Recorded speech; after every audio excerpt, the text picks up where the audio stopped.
Hello and welcome to another video presentation about easyLog staff scheduling software. This video focuses on an additional module to the system which allows you to hold client details to be able to rota staff to visit those clients on either a contractual, repeating or ad hoc basis, and also to be able to invoice the clients for the time spent by your staff. Let's begin then by explaining what you can see on screen. What I've done is created three job functions. The first one is I've simply called staff, and as you can see it's coloured red, and hence the shifts in that section appear in red as well. That could be a central location, maybe a head office where staff are generically based. Underneath that I have another job function called community services, which is where perhaps a job function where staff actually go out and visit clients.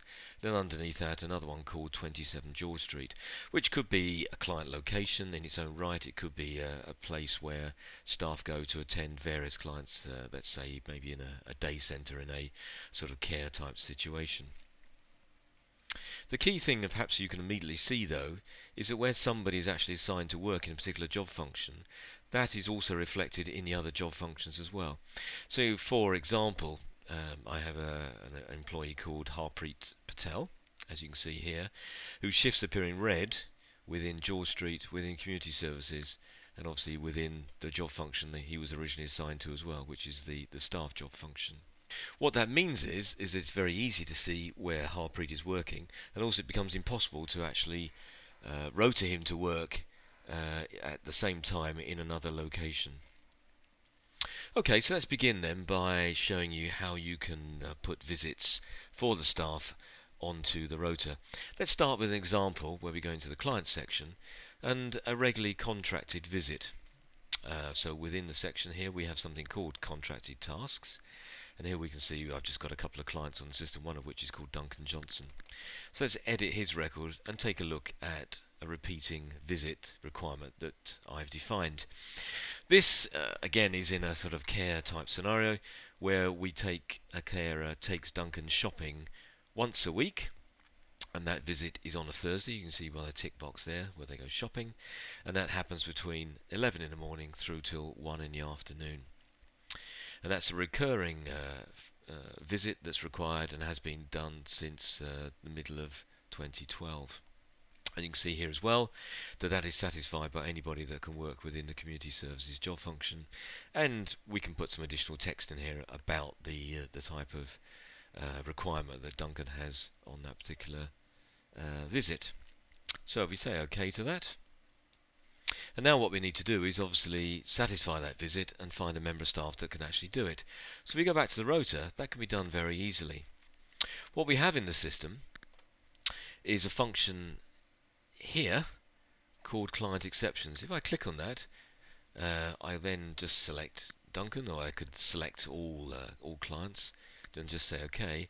What then happens is it pops up with this message here to say, right, this is a point where you have a demand for a visit from an employee, but you actually haven't yet assigned an employee to carry out that visit. And you see it confirms here that we've got less than the required number of staff attending that particular client on that day, so it confirms the details of the requirement as well. So if I simply click on that, what it then does is pop up with an additional box, which then confirms the details of the visit, any sort of background detail that we should be aware of about Duncan. We can see here he has a disability. And then we have various drop-down boxes here that allow us to refine the staff that we feel that can actually tackle this visit.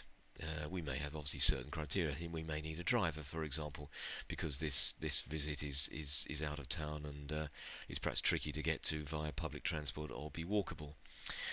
We may need a particular gender, so maybe Duncan can only be visited by a male member of staff, for example. And in addition then we have other tick boxes down here which can then define further criteria, such as staff that are already working this day or not working this day. Here's the three members of staff that can provide community services visits, and if I then click put my cursor over their name, you see then it brings up additional information about their mobile number, and if I click on their name, then it actually shows me on the grid underneath, which is this day from midnight through to midnight, where that visit occurs. If I click on Harpreet here, you see that what it shows me is the block in red where he's already working.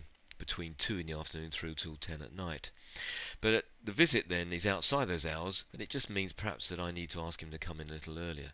But let's have a look at Petra to complete the picture. And she again is not working this day, and that would mean that she'd need to come in just for that 2-hour visit. So maybe the sensible thing to do is to pick Harpreet. There's his number. I give him a call. He agrees to come in. What I can then do is send an email, which would email him with the details of the visit, and can also send an email to the client as well to confirm that it's Harpreet that's going to be arriving and taking Duncan to the shops. I then say OK to that, and what then happens is that visit is automatically assigned to Harpreet. And again, you can see the green type of visits are the community services. So even though I'm looking on the rota at the in the staff section, I can immediately see that Duncan is being looked after by Harpreet, and Harpreet's rota there shows me that there's a green visit time there. Likewise, when I go into the community services section, I can see again the green of the visit, who is actually Harpreet is going to see, and the red then is the fact that he's then coming back to the offices or the location to then work on a 2 to 10 shift, and obviously doing other things. Okay, so let's now look at an example where you might have an ad hoc call. Now, an ad hoc call, meaning one that's outside of a contract or not on a regular basis, can actually be treated in 2 ways. One is that it can be made a part of the working day in terms of that's the only thing the person is doing. Or the other way it can be handled is that somebody could be on a shift currently and then simply be asked to go out on that visit at the same time. So they're assigned to be working that day, and then you simply ask them to, effectively like a task really, to go out and can go to a visit or perform something, obviously perhaps internally. So what I need to do then is simply take, let's say Harpreet as an example. A call comes in to find somebody to go to a client. We see Harpreet's working. I do a click and ask the system to add a shift. I can then see the task, the rota, and see that Harpreet is working there between 9 and 4. And maybe what I then do is to say, right, I've got no contract. This time I want Harpreet to go again to see Duncan because he's familiar with him, and we'll assign him to go out on a non-contract call, and then what I can do is simply rota him over the top of the existing shift that's there.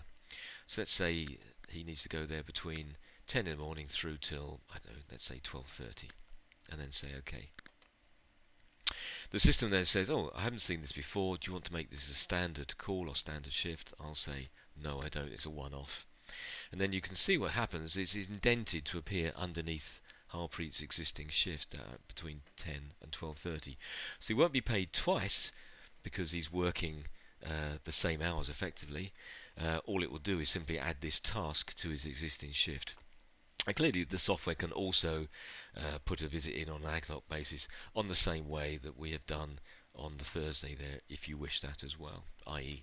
that Harpreet is only doing one thing at a time. Just 2 different ways of organising a client visit within the software.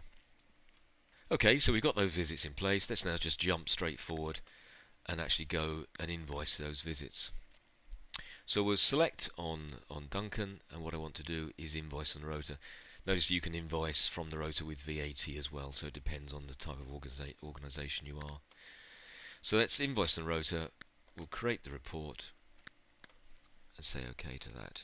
What now happens is it pops up with this authorization function.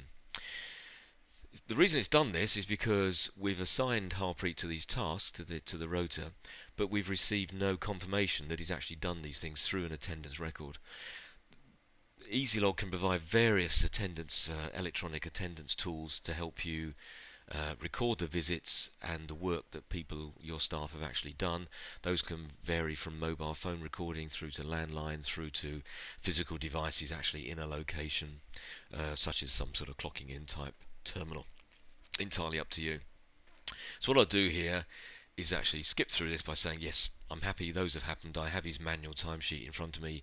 I can see that he's done those calls according to his manual timesheet, and I'll just authorize those to a shift and then say OK to then produce the invoicing. And there we can see the invoices coming through. So we have there the 2 hours for that first visit, at £15 an hour equals a full charge of £30. So that's a very simple but hopefully very explanatory view of this additional module within our scheduling software that allows you to take on and record client details, to be able to assign staff to a visit and stick that on the rota, and then invoice those clients from the work that your staff have done. Well, thank you for listening. Further details obviously available on our website, and including our contact information if you want to email us or speak to us further about the functionality you've seen today in this video. Thank you very much.